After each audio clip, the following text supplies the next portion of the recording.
said I'm super duper high. I'm super duper high. I'm super duper high. I'm super duper high. I'm super duper high. I'm super duper high. I'm gonna off that pill. I'm super duper high. I'm blow. I'm blow. I'm blow. I'm blow. I'm blow. I'm blow. I'm blow. I'm blow. I'm blow. I'm blow. I'm blow. I'm blow. I'm blow. I'm blow. I'm super duper high. PlayaT, that's me, Hollywood in the hood, doing it really big. What you know about Chris Bleek? In here. Huh? I told you it was hot. I told you it was hot. Hold on. Been on fire. Been on fire. Been blazing trails for a minute now. What's up, Chris? Grinding. Glad to have you, man. Yes, sir. Now, you made a lot of fame, you know, off What It Do Ski. Yeah. Man. Actually, up until this point, one song, I ain't even really had to drop a mixtape or nothing. Did you expect that to happen with that song? Honestly, no, because it really wasn't meant for people to, like, it was just something for the hood, for Right. real. Like, it started from the hood, and it was just, like, something that we was already, you know, talking before the song even came. Right. Like, it was trending on MySpace before the song even dropped. That's what really, like, kind of influenced me, you know, besides one of my buddies from the hood, you Right. know, who influenced me to even make the song, but it was already something trending, so that's why I really just made it a song, you know, Right. and it just took off from Now, there. it went further than the neighborhood. The whole Yeah. city started speaking in that lingo. Yeah. The ski. Yeah. The ski. They labeled that. Now, that's got to be real flattering, man. Yeah, it's pretty cool, but I don't really take it to the head though. I try to stay as humble as possible because as long as you can see me in this city Right. and everything still going the way it is, Right. it ain't really too much progress being made besides on the personal level. You know? Is it still the ABM officials? Oh yeah, man, it's ABM for life, man. Now, did you adapt that title from, y'all remember the movie, was it State Property? It was one of those movies, and they had the, you know, all about the money, you know, something, it was similar. Actually, though, like, you know, just to brief in the little story with the ABM, it was something that actually my brother, Ron J, you know, who was part of the group. Shout out to Ron J. Yeah, it was something that him and his buddies had going on, but it was just, you know, at the time, it was everybody was like coming up with their own little cliques and stuff like that. So Right. they had like a little clique, the Firm, the Taliban, and you know, so then they came with the ABM, but it didn't really go out, you know. So it was a situation with my previous group before that, and we was walking, and I'm like, man, we can't stop doing this, so we gonna come, you know, so we gonna be called ABM, Right. just off of the walk, and we just put the What It Do Ski behind it, and that just basically branded the whole name. Nigga, can't you tell? My eyes sitting low, bitches red as hell. Smelling like a skunk P.U. that smell. Homie, this that good shit. Got it by the pail.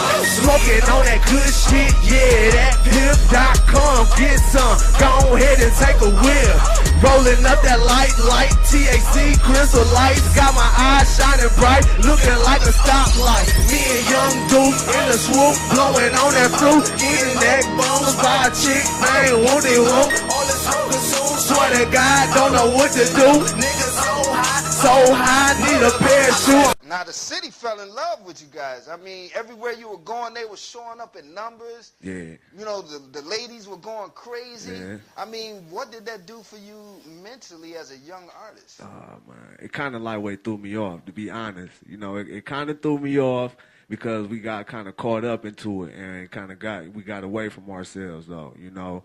And we started getting off into our own little thing, and then little personal stuff started happening to slow us down. You know, like the situation with us with Jay Breeze getting paralyzed, because that's kind of what really slowed the whole ABM thing down. And by me being loyal to my situation, I was like, all right, well, if he ain't doing it, then it's over with for the whole group. So it was like, at that standpoint, I'm like, man, it's over with. You know what I'm saying? The show's over with, we can't do nothing. And then just one day, I just had like a couple people just like, man, you need to get back on it.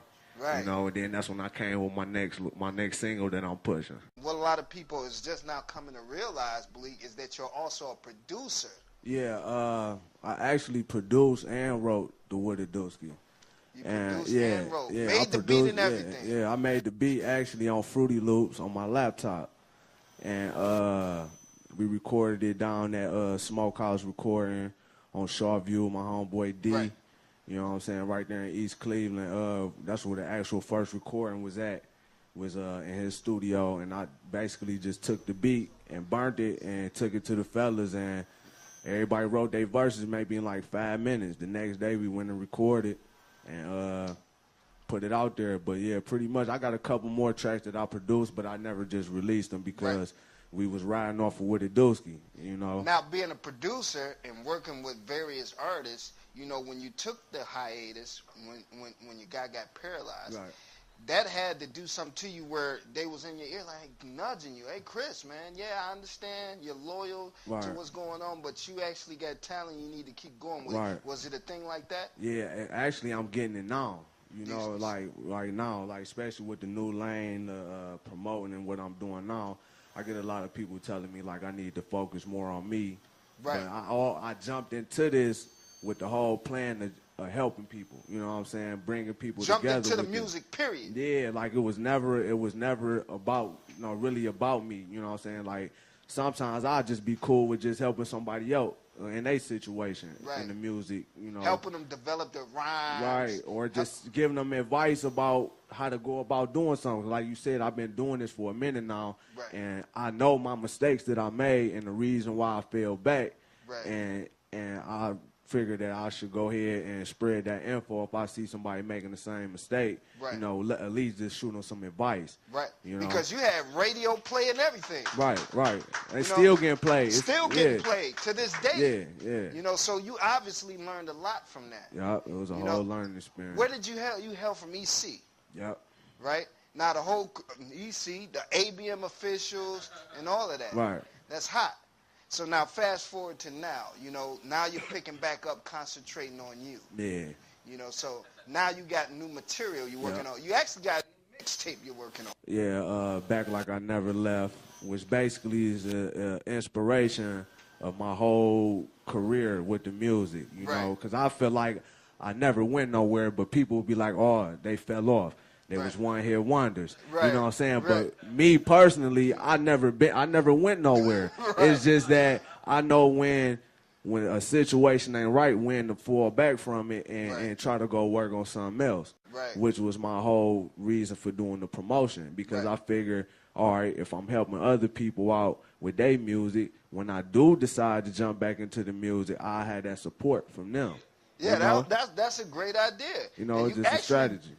Great strategy. You get love on Facebook. He gets tremendous love on Facebook to the point where you got all kind of ladies taking ill photos, talking about we support Bleek, you know.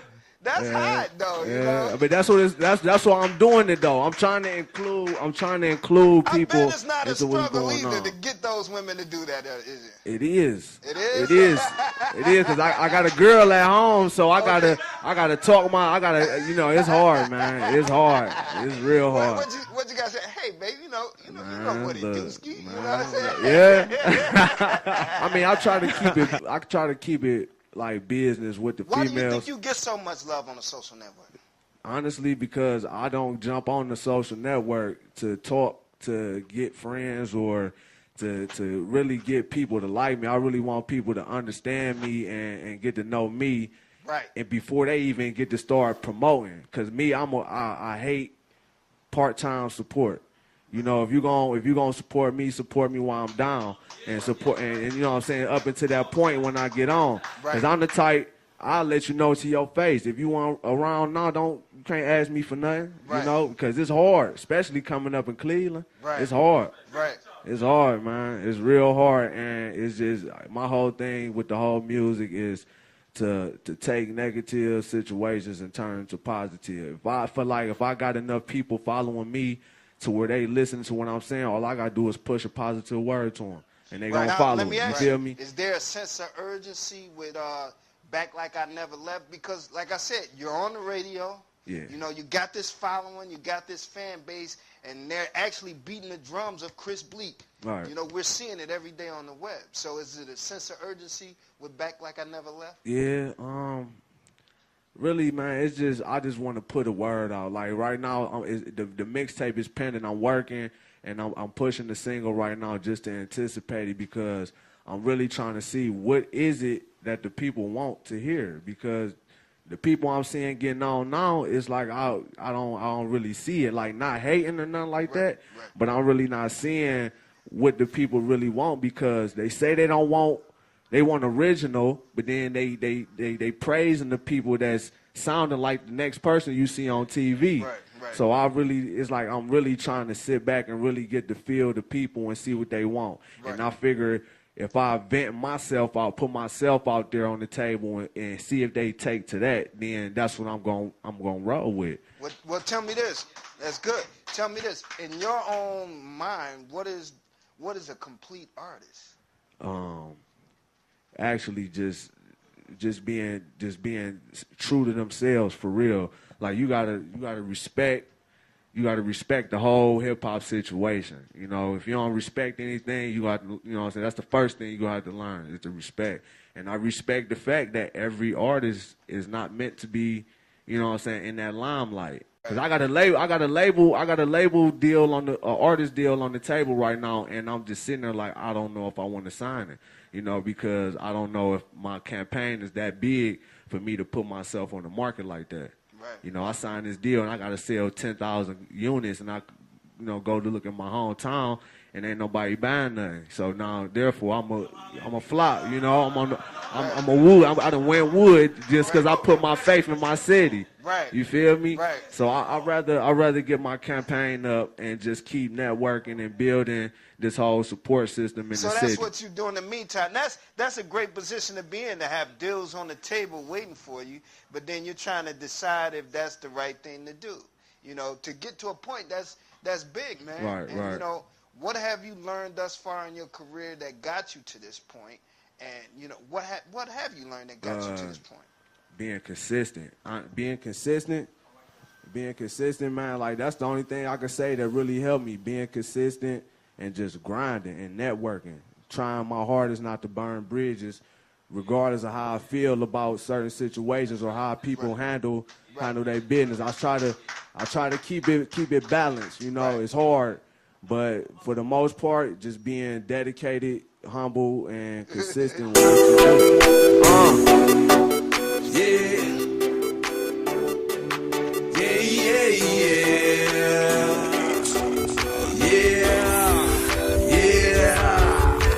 Something's on my mind, got this little secret. You screaming mom when I'm going down. Take your panties off, this our little secret. Girl, come over here, and this is what you do.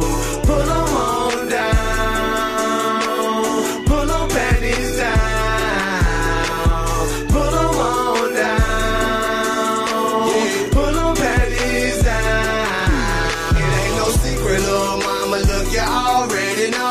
So pull them panties down and go and let your body show. Let your weed down, go and let your soul glow. Kick off your shoes, relax your feet, now here we go. Pull them on down, then I'm gonna beat it on down. Meet me at the hotel, yeah, around 12. I'ma beat it up like I'm fresh up out of jail. Hit it with an attitude, me mug on her face while I miss a fool.